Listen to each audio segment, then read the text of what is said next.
Education is a bedrock of our society, and some parents are claiming that one of the results of the pandemic is parents taking a more active role in the education of their children. Now, more parents are homeschooling, unschooling, and even small study and learning groups have developed called micro schools. To talk more about the desires parents have for a more active role in education for their children, we're going to bring in Jeff Park. He's the executive director of Alberta Parents Union and joins us from Calgary. Jeff, welcome to Bridge City News. Thanks for having me, Jeanette. Absolutely. So great to have you here. So maybe, Jeff, can you give us an overview of the mission of the Alberta Parents Union? What is it? What's it all about? Absolutely. We're parents trying to support our own students in the K 12 education system, advocate for their best interests because parents are the real experts in our own kids. There might be people who know more about curriculum development or a certain subject than I do, but there's no one except maybe my wife who knows more about my four kids than I do. So we are parents from every kind of schooling, public, separate, francophone, alternative, charter, independent, and home education, who are joining together to raise our voices and advocate for our kids. Okay, so Jeff, based on feedback from parents, what are you hearing right now about the Alberta education system? Sure, I think the last 3 years have been a real eye opener for a lot of parents. They saw a lot more of uh, the content or lack thereof that their kids were learning when everything went to Zoom, and so there is a lot of appetite for change, both in the traditional system and outside of it, and that's one of the main things I'm hearing is a lot of people that are now expecting to be more engaged in their child's education than they were before. Okay, so do you think that maybe teaching models have changed and that's led to this more negative impression or maybe a negative outcome of a student's experience in public school?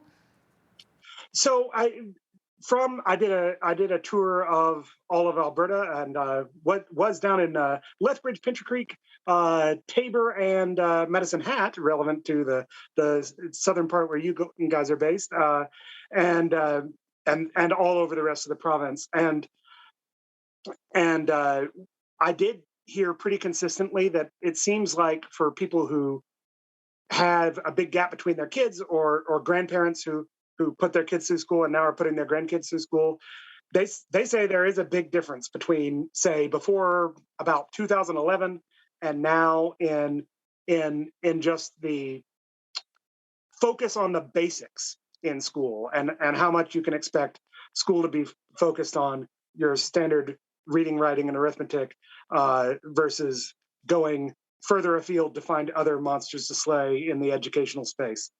Okay, so Jeff, kids aren't exactly a one size fits all when it comes to education, right? So do you think that the traditional public education system is maybe leaving some kids behind? What's a better approach to make sure that this doesn't happen? Sure, there is no one approach philosophy, no one system uh, that that will fit every kid. There, it, all you have to do is have more than one kid to realize that that every kid needs something a little different to achieve even the same goals, and and so that's why we are so thrilled that in Alberta we have such a diverse array of options, and that there's support so that because the wealthy are always going to have choice in education, but in Alberta because we support uh, every kind of choice, or at least very many kinds of choices, uh, then even families like mine are able to exercise a robust choice in education.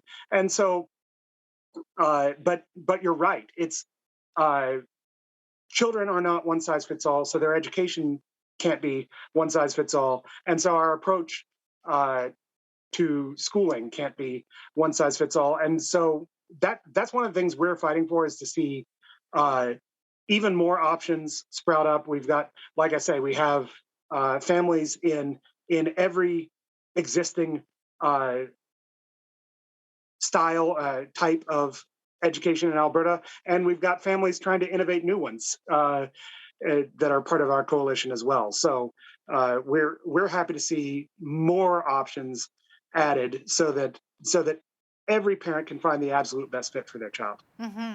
Okay, so I know Alberta Premier Danielle Smith had originally talked about implementing what some are calling micro schools, and some parents say that this is an attractive idea for them, and they're doing very well in the United States. Can you maybe explain what a micro school is?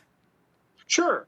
A micro school or learning pod, hybrid education. It goes by a couple names. Um, these are parents getting together on their own and hiring one or a very small handful of teachers to deliver education directly in the old one room schoolhouse style, really, and sometimes these children will be across several grades, or they'll be working on different things, micro schooling or learning pods, and uh, unschooling that you mentioned at the top pair very well together, and we've seen a lot of those pop up, especially in the States. And so we would encourage there to be, because one of the issues is that I've heard independent schools say over and over again that the number of regulations on independent schools has been increasing, so that they actually have to be larger than even some of them would like to be able to support a staff to keep up with all these regulations and reporting requirements and so forth. And so we would love to see legislation that would have a create a new category for learning pods that wouldn't apply all the same regulations that apply to all Alberta schools now, including independent schools, so that we can see a smaller option. Because right now, with the amount of government mandates on anything called a school, we can't see schools below a certain size. You mentioned unschooling. We kind of alluded to that at the top of the interview as well. Can you explain what this is and why it's a polarizing idea? Sure. So the idea behind unschooling is that children want to learn, and that it's very often the structures and the compulsion in education that raises issues with their ability to learn.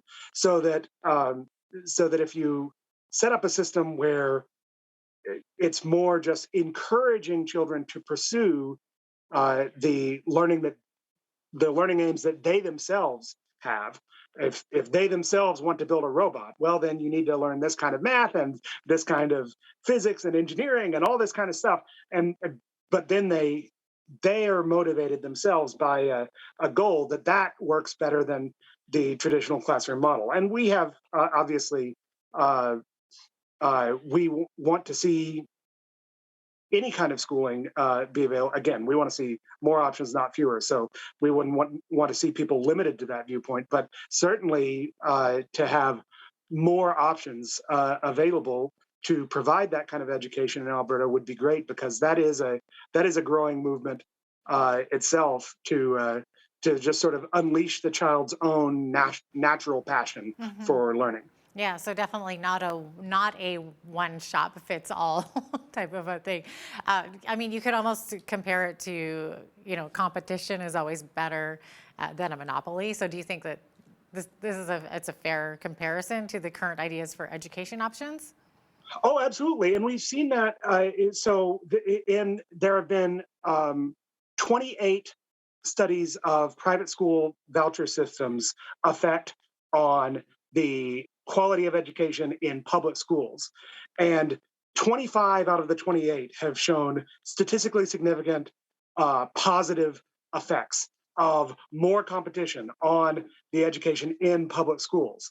And one of them showed a null effect, and only two came back negative. So the evidence is pretty clear when you look at the totality of it, that a rising tide lifts all boats, and that choice and competition drive quality way better than even top-down regulation ever could.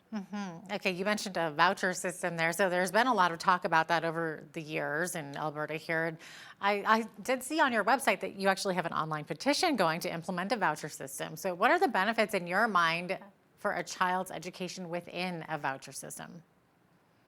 That it puts parents back in the driver's seat instead of educrats in Edmonton. That we have a great system already because of the level to which money is allowed to follow the child in our system already. But it is it is from the educrats down how how that money following the child is determined. Whereas we believe that, again, parents are the real experts in their own children's education. If you give that money to parents and let them decide where it goes, then that is a superior system. It will lead to much more innovation. It will lead to much more excellence in the system than trying to drive quality from the top down. Obviously, the internet has really opened up a whole new world of education options for parents and their kids. Do you want to maybe talk about that a little bit?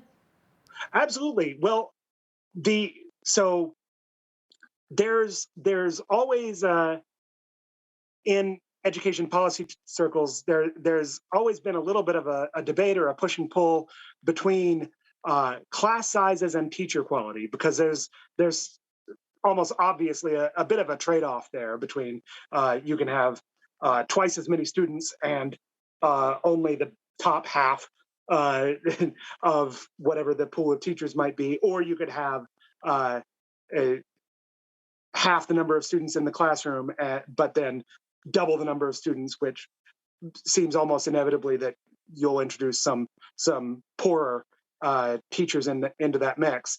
And there's a sense in which now we all got I think a pretty bad experience with online education, but the folks who have worked hard to really do it well, there's a sense in which they've disrupted that whole trade-off to where you can have the very best teachers in the world and a class size of one at the same time, and so that obviously has opened up a lot of doors for innovative options that really, again, this idea that an educrat in Edmonton has to approve an idea before anyone can even try it is really slowing down, I think, the amount of innovation we could see if we were to open it up to parents to make those decisions in the best interests of their children.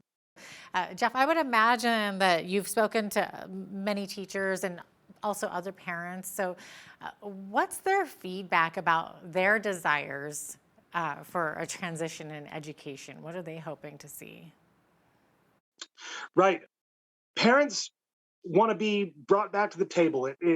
The the entire principle in Alberta under which a school is allowed to tell your kid what to do and to take them for the majority of the day is called in loco parentis, a concept so old that we said it in Latin. Um, the idea that the school is taking the place of standing in place of the parents, which means that they are operating under the parents' authority. They don't have an independent authority of their own. But then when the parent wants to come in and exercise that authority themselves, they get a lot of pushback, and so they want to see us return to that principle that has been eroded, that it is the parents' authority that guides the education system, no matter what system you choose to put your child in, and they want to see more and different options. The vast majority of parents say, that might be great for most kids, but what my kids need is X, right? And eventually it gets to the point where when every parent says that, you realize not only is it not one size fits all, it's turned into a one size fits none system, where really everyone would benefit from more options, more choice, more accountability, and more attention to putting the parents at the center of that decision making instead of assuming that the real experts lie somewhere else in Edmonton or in an international consortium, education consortium, or whatever. It was very interesting stuff. Pretty fascinating. Thanks so much for joining us today, Jeff. Appreciate having you on. Thanks so much for having me, Jeanette. Absolutely. Jeff Park is the Executive Director of Alberta Parents Union. I'm Jeanette Roche on behalf of all of us here at Bridge City News. Thanks so much for watching.